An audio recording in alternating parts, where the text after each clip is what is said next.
I'm Kellogg, and it is time for a Collins Lake and Folsom Reservoir fishing report. Let's start off with Collins Lake. I just wrapped up my first trolling trip of the year. The first trip where we were 100% trolling all the time. I'll talk about that in a second. Started out the week using the green garlic power bait teamed with my power powder. Gosh! Real fast. Till you catch him. Catch up with him. And there's a bush right there. So. Yeah. All right, good. If he starts going through the bush, you know what to do. Yeah. Jump in the water. That's right. Jack does it for me. You get to that bush, Jack. You're going in. You slip down to your Speedo and put the knife between your teeth and.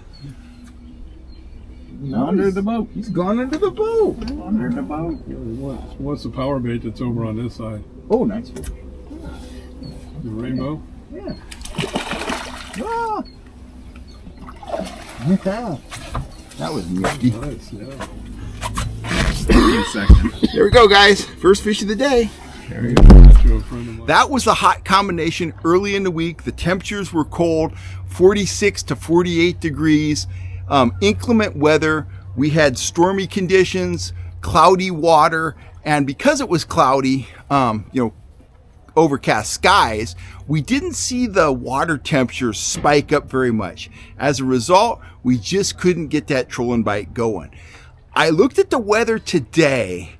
I saw that it was going to be calm, not a lot of wind. That means we were going to have minimal upwelling and we were going to have sunny skies with a forecasted high temperature of 62 degrees and a low that only dropped down to about 44, 45 degrees.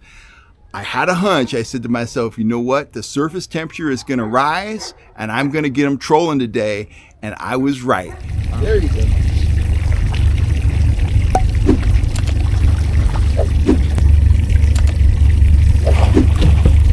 There you go. Nice. That'll work. I want to show that to the camera though. Woo! We got out on the water. First hour or so was pretty slow. 46.5 degrees when we left the slip here.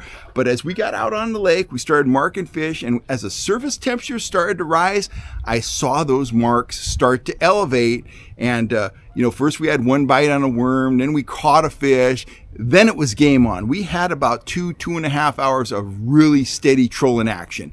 So here's what I was catching them on the troll.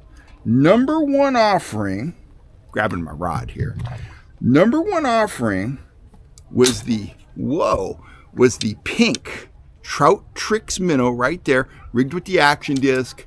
I was top lining this with a small trolling sinker about 3/8 of an ounce. The fish were still fairly tentative. I was slathering that with my trigger scent right there. They were still tentative. They'd come in, they'd hit, and we would manipulate the line on the rod a little bit. When we saw that initial hit, we'd give it a few tugs, and I'm going to say 90+% of the time, we turned that initial tick bite into a full-on hookup. That worked great. That was our number one offering in terms of the numbers of fish hooked, and that also landed some of our larger fish.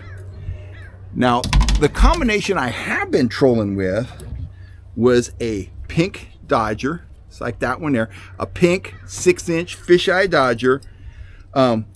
Fairly short leader, in this case about 14 inches, coming down to a slow death hook. And on that slow death hook, I'm putting on a power egg and then a threaded worm. I pulled gulp for a while today, could not get them to go on gulp, but they would jump all over that threaded worm, and some of those fish got it down pretty good. So they were digging that combo pretty well, the worms, the blade. If I had to come out here and troll and I was by myself, I had the 2-rod sticker, I would definitely be running that pink Trout Tricks Minnow up top, and then I would be running the blade and crawler down about 10 feet. That seems to be about the bite range. That's where things were working the best. My third bait, which gets honorable mention, was a trolling fly. And let me show that to you. So this is a fly that we're running. This is not one of my products. This is a Arctic Fox Dennis Pierce tube fly. You can see the line goes through the fly. Action disc, the tube, a bead, and then out the back, number 6 treble and I'm putting just a little tiny piece of Nightcrawler on that treble, and the fish that we've hooked on this, that treble's been way back in their mouth, so they're actively seeking out that worm, and they're getting that hook back in there. And once you got that number 6 treble in their mouth, they're not getting away. So it's working. We're running this right out the middle, about 10 feet down. Target speed today, anywhere from about 1.6 to 2.1. Best speed 1.7, 1.8 with everything. Just enough to get that big Dodger working and to get that Trout Tricks Minnow swimming really well. The tube fly, I was actually a little slow for the tube fly, but it was definitely shimmering, gyrating through the water, and it was getting its job done. Folsom Lake. Folsom Lake is all about pulling spoons right now. Pulling spoons in the lower ends of the arms and in the main body. Anywhere from the surface down to about 40 feet deep. People are pulling Speedy shiners in a variety of colors, with the chrome and blue being pretty much the most popular at this juncture. They're also pulling my trigger spoons. Probably the best color of trigger spoon is that purple haze model. It's, purple and white, and it has that minnow image on it.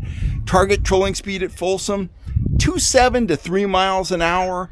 Work the water column, cover a lot of ground. Your rainbow trout out there, they're running anywhere from 14 to 20 inches long if you get into a big one. And I've seen pictures of king salmon online up to about 23 inches long. My buddy was out there the other day. He tried targeting the kings with dodgers and shad tubes. That didn't work. He went to the trigger spoons. He had 3 kings. His were a little bit smaller grade, but he had fish between 14 and about 19 inches, I guess. So Folsom, it's definitely productive. It's getting better. You're still dealing with a lot of inflow out there. The water temperature is kind of in flux. The lake is coming up. The Granite Bay launch ramp is now in the water. If you live in the capital area, by all means, get out there to Folsom, pull spoons, stay on the move, watch that sonar, work the marks. If you find some bait, work the bait. A good day out there, 5 to 6 strikes, 3 to 4 fish landed. An average day out there, 2, 3, 4 bites, 1 to 2 fish landed. But they are nice fish. That's a nice grade of salmon. That's a nice grade of rainbows. So if you're local, get your boat wet. Get out there, get your fish on. We are just getting into the spring season, and I think we are in for a very good spring season. I know this next week is going to be great because I'm seeing no rain in the forecast, and I'm seeing very warm temperatures. That's going to cause the surface temperatures to rise. That's going to get the food chain, activated. The plankton's going to start moving. The minnows are going to start moving, and the trout and salmon are going to start moving. And remember, the more those fish move around, the more they have to eat. And if they're eating, they're going to be grabbing your lures. So match your lures to the conditions, take the temperature of the fish, watch the temperature on your sonar, keep your confidence offerings in the water, and good things are going to happen. If you're looking for gear, get on up to catchamerica.com. Check out our store. We are running a killer sale on soft plastics right now. I'm Kellogg. I'll be back at you real soon right here on YouTube with more trout and salmon fishing information. Thanks for all the support, and you have a wonderful day.